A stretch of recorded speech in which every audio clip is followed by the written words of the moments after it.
There was always Ronaldo should be benched. Ronaldo is holding them back. If we are having an honest conversation, Messi is the GOAT. In Messi's first game, Argentina's first game at the World Cup, there was a tackle which I think any other person or any other day would have been a red card. Now, I'm not saying the Portugal team didn't do that. I think there are a lot of players in there that I think it was a thing of them being tired. They were just not good enough.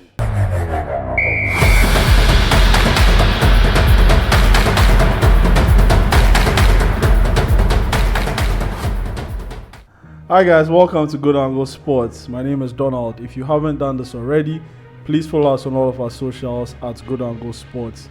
Subscribe to our YouTube channel at Good Angle Sports. Don't forget to give us a like on this video and share your comments in the comment section. Without further ado, let's get into the episode.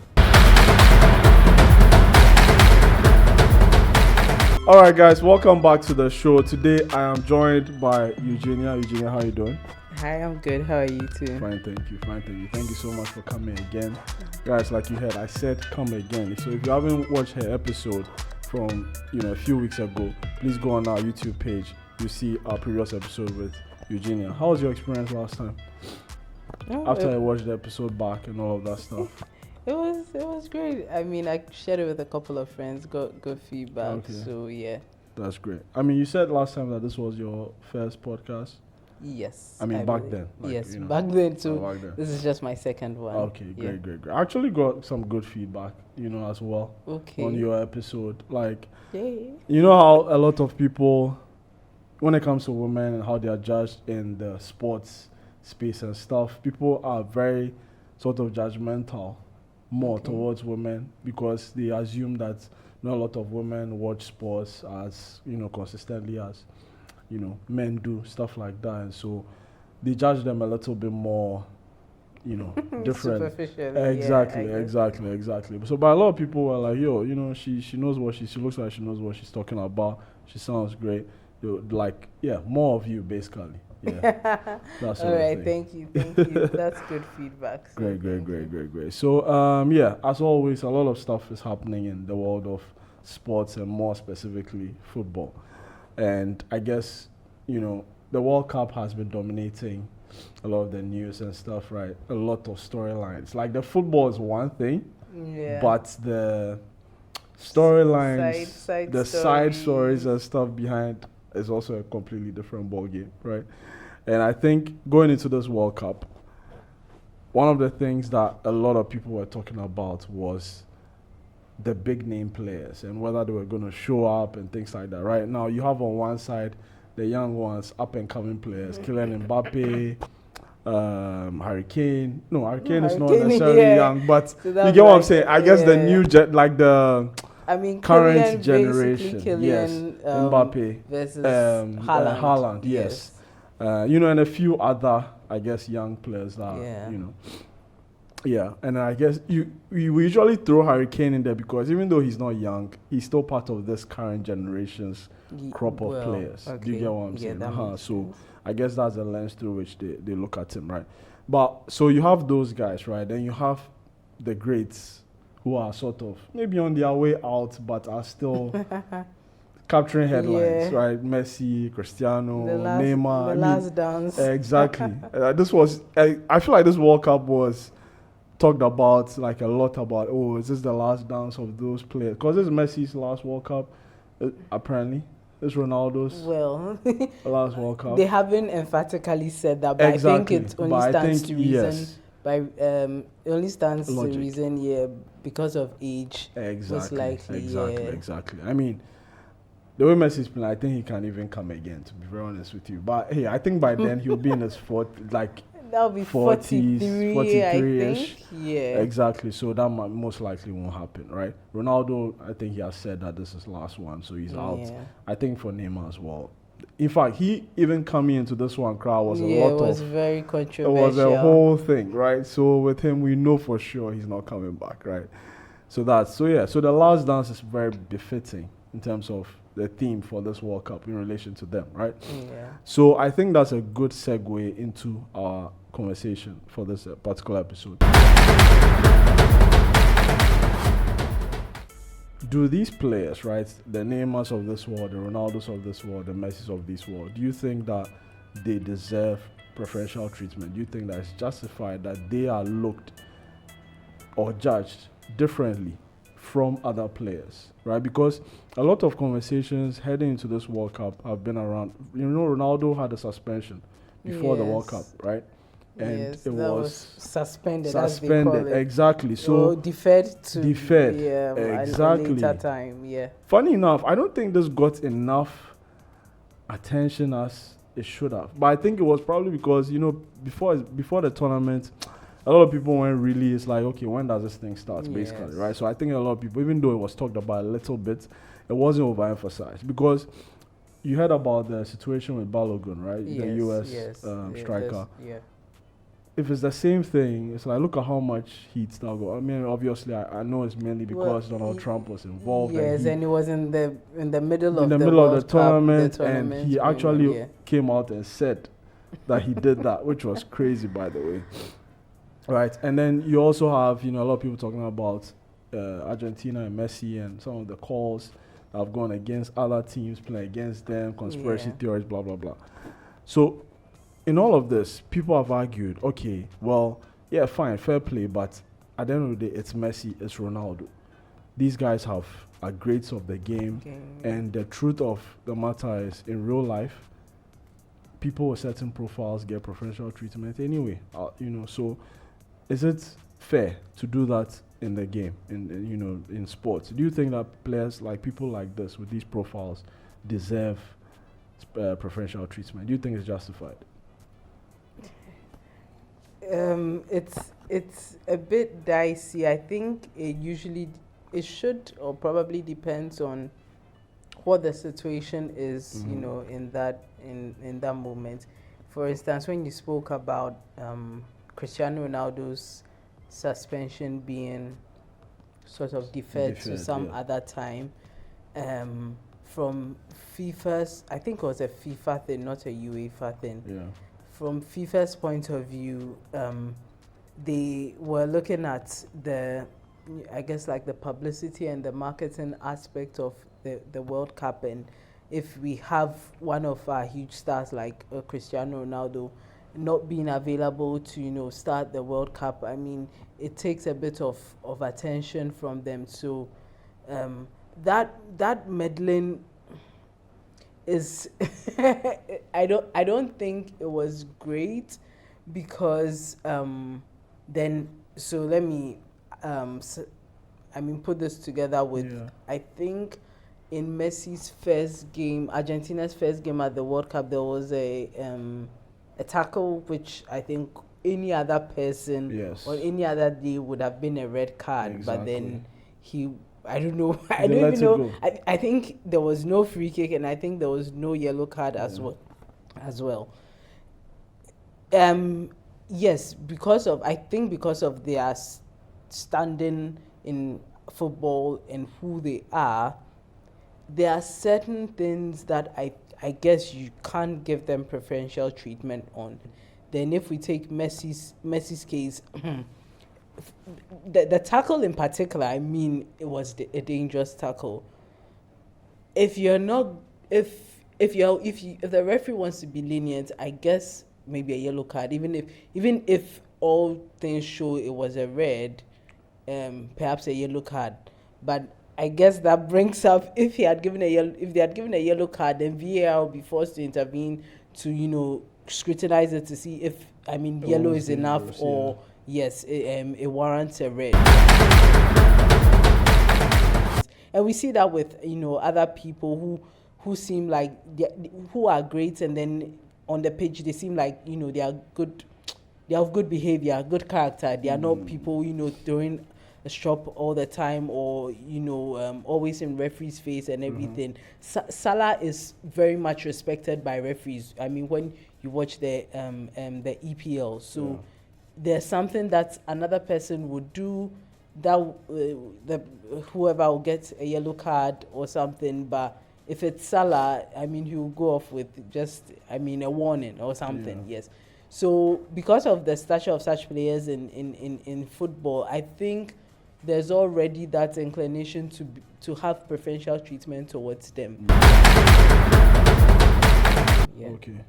I definitely see your point about the commercial side of things, right? Yeah. Definitely was a commercial move, in my opinion. I agree with you.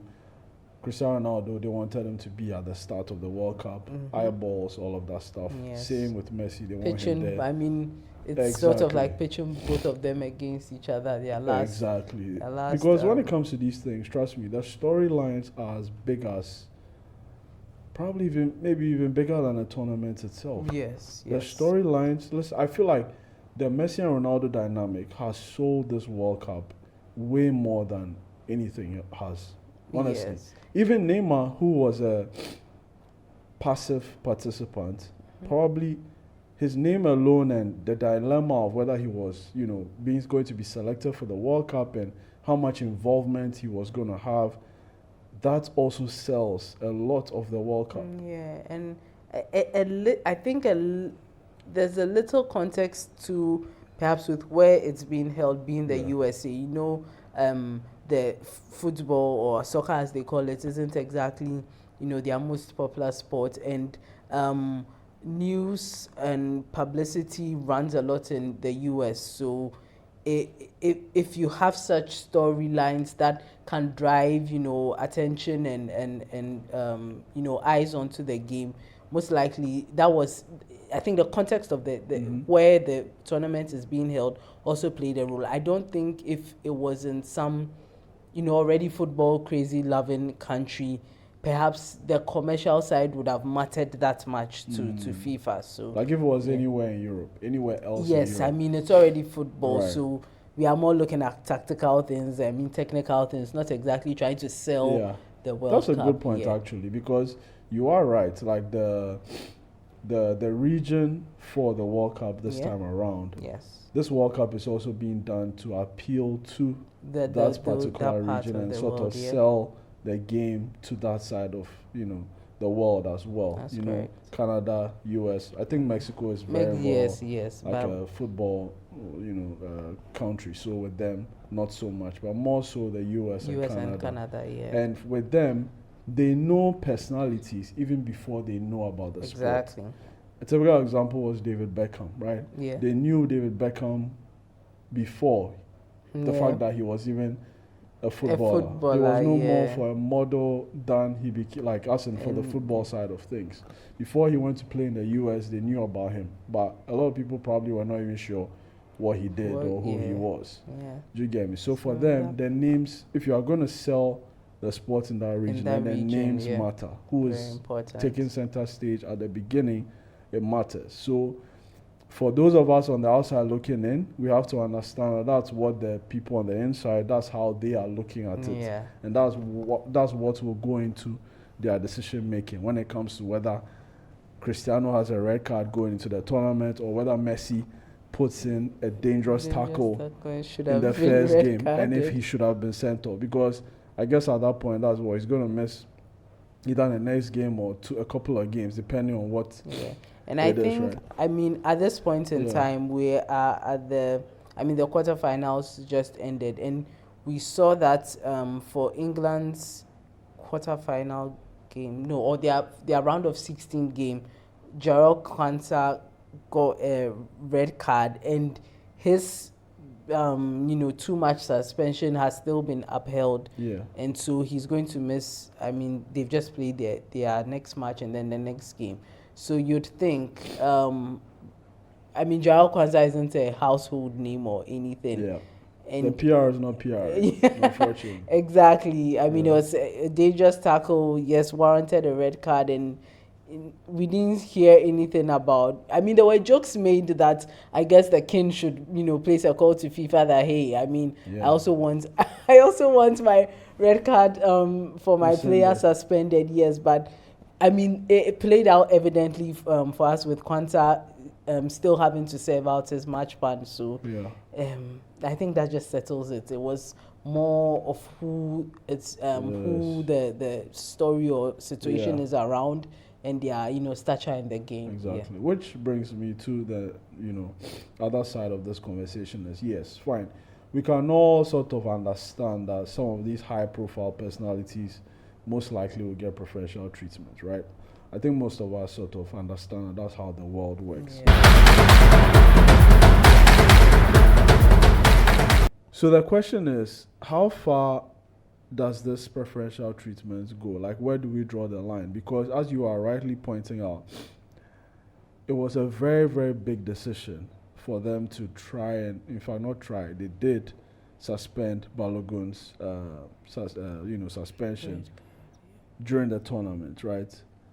And then now, like you are pointing out, Kwanzaa Zone was also, there was, if based on how things played out with Balogun, people in Kwanzaa's camp too were like, okay, yeah, we too, then if that's the case, then we too, we want to do this.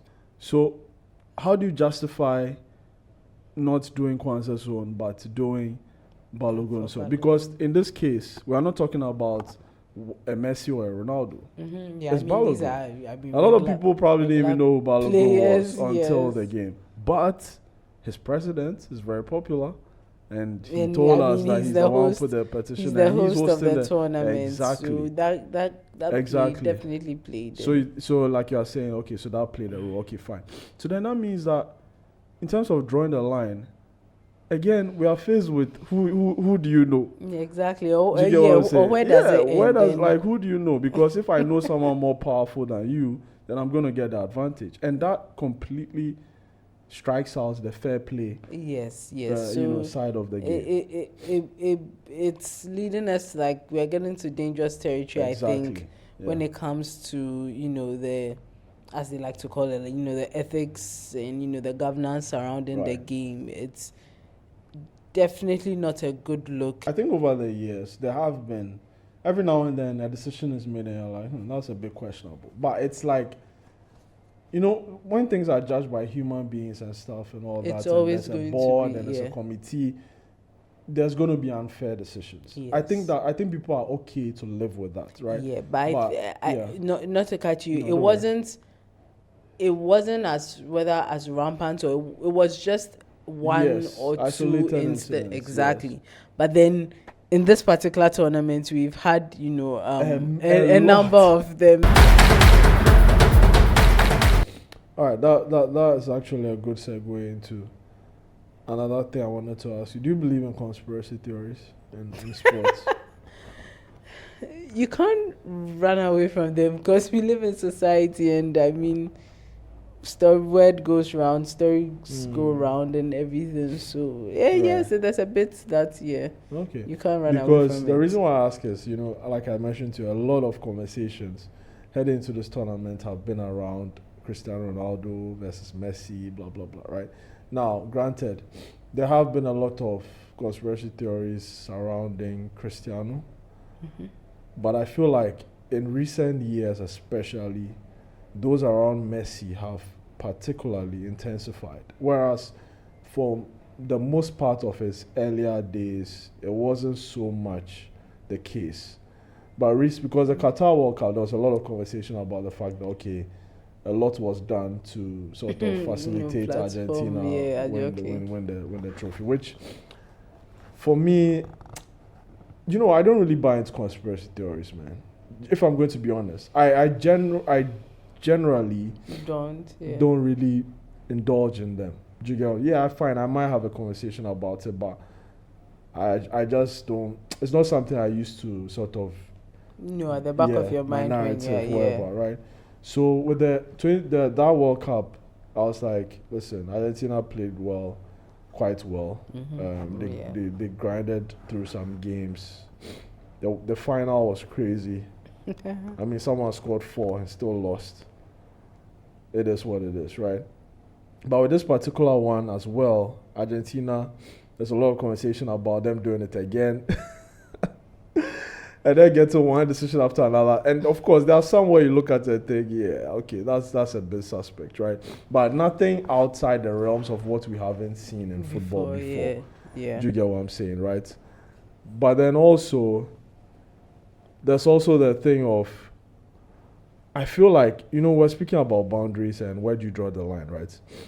And I'm like, in recent years, with Messi in particular, there has been so much, it's like there's the whole publicity. GOAT debate and stuff like Uh-huh. that, and it's like the commercial side of things. I feel like sometimes it gets excessive. Do you get what I'm saying? It gets excessive in particular. I know that the Messi fans are probably going to come at me and say, oh, yeah, here we go. He's wearing a Manchester United jersey. Oh, yes, he's a Ronaldo fan. Okay, which is all true, by the way. But I'm just saying that, I don't know if you knew about this, but the Club World Cup, right? Mm-hmm. Messi was the criteria for selection for teams, right? It was more so, have you won a major trophy? I guess, I don't know what the duration of years was, but if you've won a major trophy, that was the criteria, right? When I say major trophy, I mean your league Yes, or something like that, right? But for Inter Miami's inclusion in particular, it was very out of yeah. the content. And for other teams, it was strict. It was like, you have to have won, blah, blah, blah. There were other teams that could have made a good case to be in, but they didn't get that treatment. But Inter Miami and Messi got that. So my point is, when you do stuff like that, it feeds into other conspiracy theories that maybe may not exist, but people might look at that and think, well, you did this, so then if this is happening, then I'm going to think that, okay, there's also some dirty work here. Do you get what I'm saying? Yeah. So if something like that is happening, the people that say things like, okay, Argentina is being helped towards winning another trophy, like, do you think they are fair to, say stuff like that? Fortunately or unfortunately, we had a game that Argentina played against Egypt where there were some questionable decisions as it were, Egypt's goal being called back or after a long and so you wonder, and I mean the Egyptians were really mad. Yes. And so if like you said, it feeds to that conspiracy. Like you said, it just all comes down to the whole conspiracy about between assets where Cristiano Ronaldo and Messi. Yeah. Who is the greater? Yes. And you feel like they've chosen their side? No, I mean I don't think. Every both of them have their crazy fan base and everything. Exactly. I think Messi. I've already said this, to my friends and stuff. Charlie, Messi. I was going to say unfortunately, Messi is the GOAT. Like, if we are having an honest conversation, this guy has 8 Ballon d'Ors, right?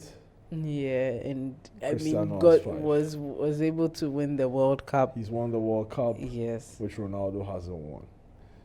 If he's into the MJ LeBron debate, all of that stuff, right? It's kind of the same thing.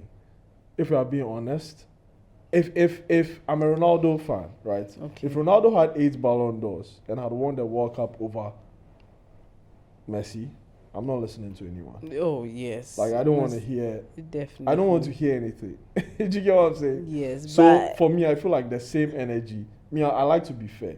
So, for me, same energy. Messi has 8, Ronaldo has 5. He's the GOAT. But but Ronaldo is my guy. Exactly. It doesn't change. Because whatever. That's where, the sentiment around them comes in. How, I guess, they made you feel. Exactly. So, like I said, I like to be fair when it comes to these debates, right? A friend of mine made the point that, okay, fine. Even if Argentina are doing some shady stuff behind the scenes, or FIFA is doing some stuff behind the scenes to try and sort of, empower Messi and I guess Argentina. Yeah. Messi is still performing in games where you're like, Exactly. okay, this is individual brilliance, right? He's leading. So my friend was making the scoring. point that, well, what has that got to do with Messi's performances? Because, they are still winning games regardless. But my counter argument to that was, look, Mbappe scored 4 goals in a final and still lost. 3 goals or 4. Was it 3? It was a hat trick. It was a hat trick, right? But he scored again in extra time. He scored 4. Oh, okay. Yeah, he scored 4. Yeah. Yes. Mbappe scored 4 in that final. Mbappe scored 4 goals in that final and still lost. Because he went to penalties. Exactly. So that's my point, is that yes, he can be doing his individual brilliance. He can still be Messi, whatever, right?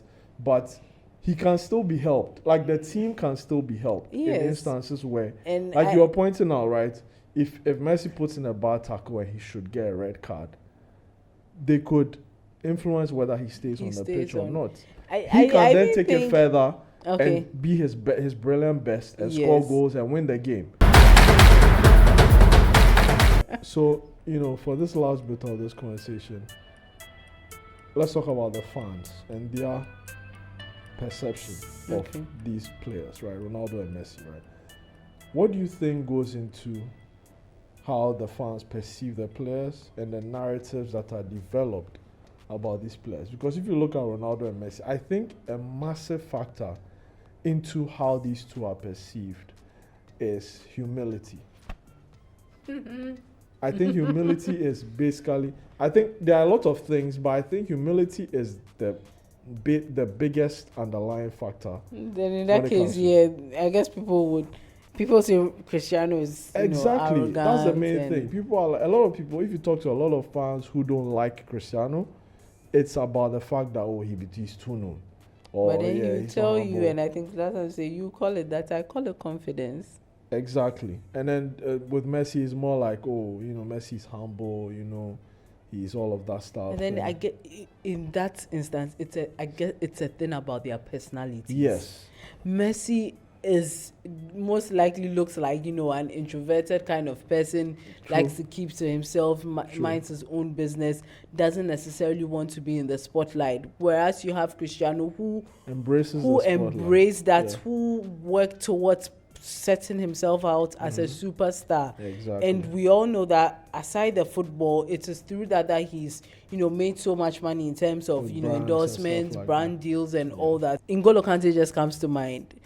Yes, he wasn't a flashy player or everything, but I mean in his good day, N'Golo Kante was a good player, but he more than good, legendary player. Exactly, but he doesn't have that PR, or he's not the personality that wants to stand out to see that, hey, I'm him and all that. So he's almost trying to sneak away, like if yes, players even away from the camera. Yeah. Do you think that affects how they are treated? Like, fine, it's one thing for fans to say, okay, fine, I think that this person is this or that, but it's another thing for someone to have that influence how they vote towards something in relation to these players. So that's where I think Cristiano is too known. I don't like his demeanor. So even if this year he's had a good year in comparison to that person, I'm going to go with the other person because I don't like this guy. So in that same way, I'm throwing it back to from the fan perspective. It also depends on the personality of the fan, I guess, because if I'm someone who doesn't like too known people, as we call it, and everything, I'm definitely not gonna sway towards the Cristiano angle. I'll probably like the Messi, the more calm, quiet, shy person, just goes about, does his work and goes home. It's not much into the publicity and commercial aspect of it. So it depends on the fans, the fans' personality as well. If I'm someone who is all confident, all too known, I'm definitely gonna sway more towards Cristiano Ronaldo. So in the same way, for both Messi and Ronaldo, in question we're talking about, they have these two personalities that have showed us how they've gone. In that same way, it also throws back on the fans. It depends on the fan personalities. Okay, all right. So I think for me, like in your opinion, do you think that, just like we spoke about, the preferential treatment, do you think how the perception of how people look at these players, do you think that can become dangerous, where a player is either undervalued or overvalued based on some of these personality? Because for me, I'm like, what does personality have to do with a person's footballing ability? Do you get what I'm saying? What does a person's appearance have to do with a person's footballing personality? But the truth of the matter is, I feel these things affect how the world and the game perceives a certain player or a certain person. You can't run away from and that. Those things, they affect the player more than we talk about or more than we consider. Do you get me? In a world where people vote for people, in a world where media the media runs narratives about someone, and because look at Portugal, this World Cup, right? Ronaldo took basically all the heat. Yeah. Do you know he took all the heat? The conversation was never about because some how's of their midfield players performing, did how's not their perform defenders perform. It good was at all. always, if you go and watch, the videos are all there. You can go and watch all the videos, Charlie. It's all there. There was always Ronaldo should be benched. Ronaldo is holding them back. Which, listen, I'm not one of those people that, okay, I'm a Ronaldo fan, so that means that I'm blinded by, whatever, right? Look, I agree. I think that that situation could have been managed a little bit better. Differently. Yes. I think that, yes, you should definitely take him off after a while. I mean, he is 41, 40, whatever, right? But I don't think Ronaldo is as bad as people were trying to make it out to be. That's true. Because and not to again, yes, we always have to bring in the Messi angle. Exactly. How Argentina's players are able to work towards helping amplifying exactly. Yes. Unfortunately, we didn't see same for Cristiano Ronaldo. Exactly. So it's the Argentina players are not saying, oh, he's too old, so whatever. No, they are looking at their guy who they are ready to die for, literally. And be like, okay, this is how we can help him, this is how we can whatever, right? Now, I'm not saying the Portugal team didn't do that. I think there are a lot of players in there that I think it was a thing of them being tired. They were just not good enough. They were just not up for it. I mean, they were not. With Vitinha and João Neves playing, going all the way with PSG. You had Bruno. Bruno, like, literally was a one man. I don't even know where he was. Yeah, he was. The World Cup. But from the Man U perspective, he was a one man team. He was a one man person who carried the Man U team throughout the whole season. I think there was a bit of tiredness on their part. That's a good point, actually, because Bruno was the World Cup. He was non-existent. Literally. Yeah. In fact, that whole Portugal midfield, they didn't perform up to their standards. I feel like I'll give them I'll cut them a bit of slack because the particular people in that midfield had a very strenuous season. Right. But I mean, I think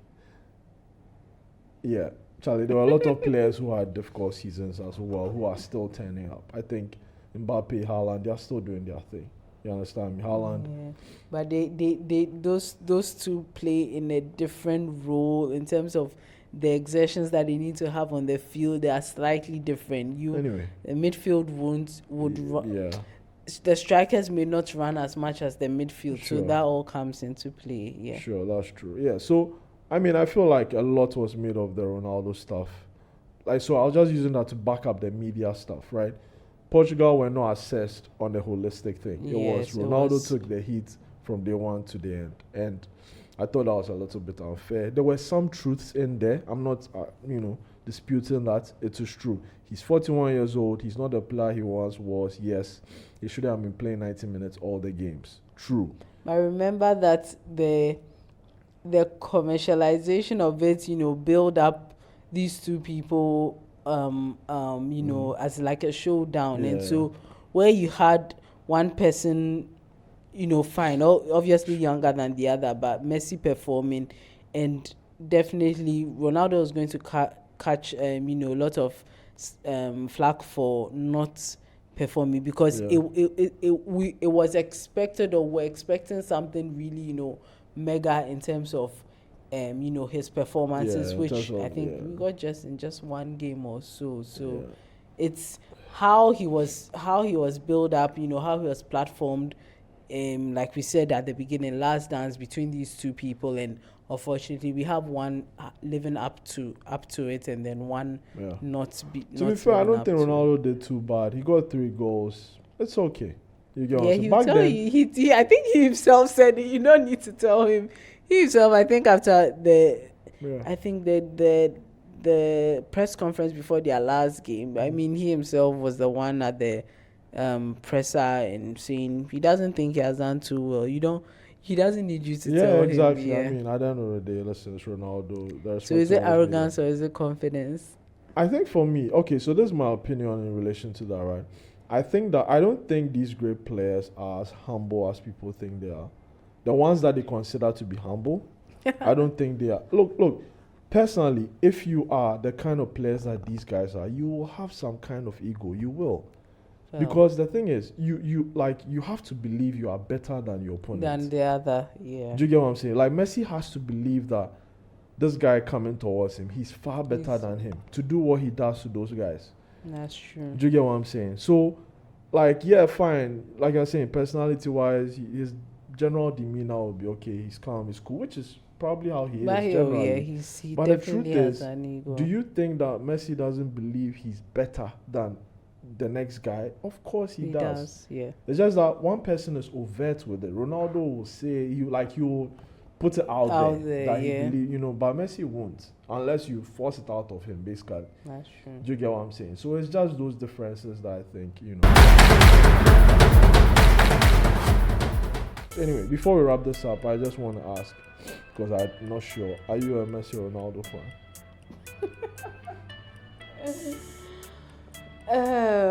I'm in the beginning. Oh boy. From starting to watch them and everything, Ronaldo's arrogance used to annoy me because it's more like, in terms of my personality, I don't like arrogant people, right? Then gradually come to the part of, bro, like, the sort of hard work, the dedication that you see this person do, it almost becomes a sort of inspiring and admirable thing. Then be like, oh no, I mean, this person is someone I can look up to. If it's dedication in terms of food and all those things, he's over there, he's at the top. Then that sways you towards, that swayed me towards Cristiano Ronaldo. Then comes the latter part where you still have Messi showing it. I don't even want to say, aside talent, it's brilliance, because I think for how much in terms of his age, he's found a way to fashion his game such that he doesn't move around much, but then when he gets the ball, the talent and the brilliance shows on the pitch in terms of how he's able to wiggle his way, score the goals and everything. Then now that admiration comes towards him, that wow, even in where it seems like my superpowers are winning, I can still be smart about this. A winded way to just tell you that I'm neither here or there. I think both of them are great examples for those who are like who you have play no the reason football. for Yes. an allegiance to one. Yes, of them. exactly. Okay, that's fine. Exactly. I think for me it's more so like because of the whole Manchester United thing. Okay. Obviously Ronaldo played for Played us. for He's a legend United, for us. yeah. So for me, it's always been him. You understand? I mean, people think that once you're a Ronaldo fan, you have to hate Messi. Nah. Oh no. I don't hate Messi I at mean, all. I appreciate the support. guy. He's still one of the I great. support He's still the Madrid. greatest. Yeah. In Spain, yes, I have more Madrid allegiance, but then you can't run away from the things that Messi did. But hey, look, even this that's World Cup, another like, a story for another day. Yeah, exactly. But yeah, it will be crazy if he wins this World Cup. Like, I mean, for me, that would be like, oh my god, like that would cement his. It's already cemented. But then that just takes it another beyond the world. Crazy. Yeah. Anyway. All right, Charlie, Eugenia, thank you so much for joining me on this Thank you episode. for having me. It's a great conversation like the last time. And where can people find you on socials? If you want to be found. That's if I were to be found. I'm Nasakli on Instagram. Okay. I think it's Eugenia IT on Facebook. I mean, I'm not much into the socials, but I mean, Instagram is fine. Okay, yeah. Sure. All right. And Twitter. Yeah. Okay, that's great. All right, so guys, Please follow us on all of our socials at Good and Go Sports for more conversations such as these. Subscribe to our YouTube channel at Good and Go Sports. Like this video. Don't forget to drop your comments in the comment section. We'll see you on the next episode.